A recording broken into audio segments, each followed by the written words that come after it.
name is Ntabo. I'm 35 years old. I was born and raised in Kisii area, specifically a place called Ntabo village, the Sabakwa sub-location.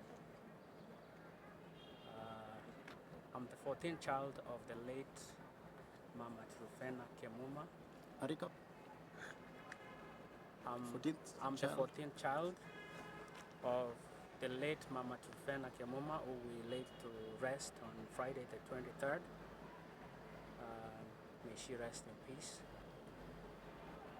And I went to school in the nearby local primary school.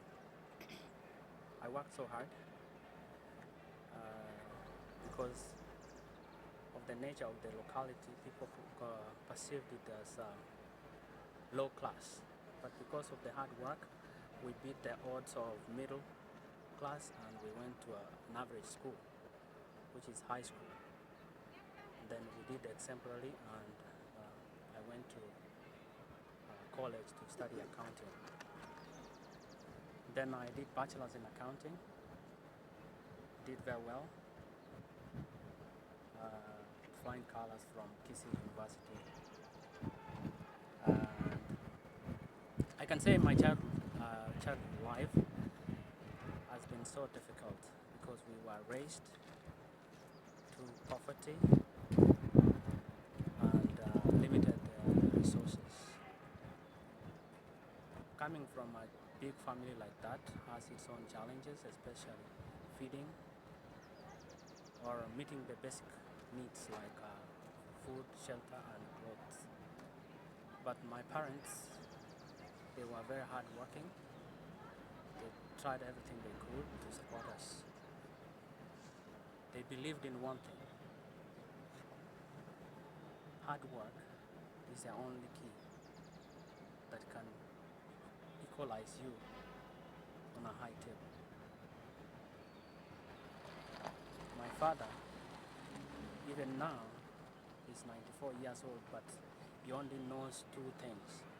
It's either you have an A or a B.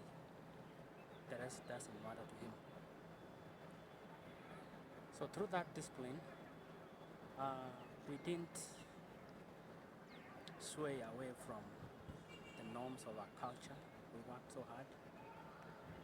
We supported each other. We supported our parents through peace and farming.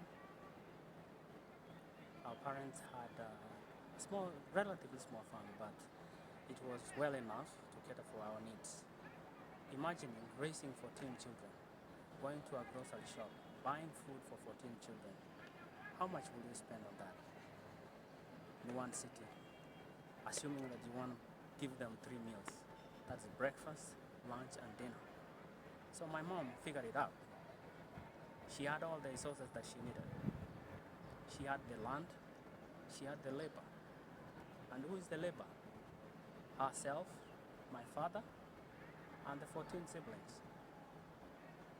So every time we prepared the farms for planting, to have all those nutritious foods that we can be able to consume in every day. I remember very well, this is funny. When I used to go to primary school, we used to, my mom used to give us a share of a portion of land that you're supposed to till before you go to school. So this was mandatory. This is a requirement that you have to do it. Nobody was going to do it for you. If you don't do it, then you will suffer punishment of not eating the next meal. So we didn't like it, but at the end of the day, that was our source of livelihood. So from that kind of background, I grew up in a farm. I developed the passion that everything comes from farming. All the way from college, through my work, I've worked in several companies after graduating from college. You realize that everything goes back to the same farmer. I want to ask the person who's listening or who's viewing this, if you are an accountant, at the end of the day, do you eat? Yes. If you are a lawyer, you eat? Yes, absolutely. Where do you get this thing from? From a farmer. Do you think you can do without food? No, you can't, right? But do you think a farmer can do without your lawyer? Do you think a farmer can do without a journalist? Yes, of course. Because I will go grow my plants, grow my food, eat at the end of the day. I don't know what's going on outside there, and I'm content. So it's a cycle. It's a cycle that goes back to the same important person that people despise outside there, who is a farmer. And irrespective of that, I was able to move outside this country and go outside to study further because I found that I needed more challenge. I went to LSE, London School of Economics and Political Science. I studied there for 1 year. And I found that the same things that we were doing with my mother is the same things that they are doing outside there. The only difference is that they are more mechanized. They're using modern tools, making life easier and making life faster. But the same principle goes back to the same things that we were taught by my mom. I wanted to do it over there, but I had limited time. I came back to Kenya, then I moved to US. I went there and then I figured it out that groceries are the most expensive things that consume most of the incomes that people earn in America. People think that you go to America, you harvest money from trees. No.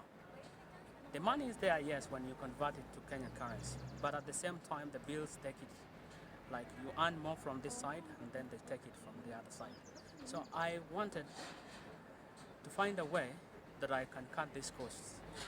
And the cost that I wanted to cut is the groceries.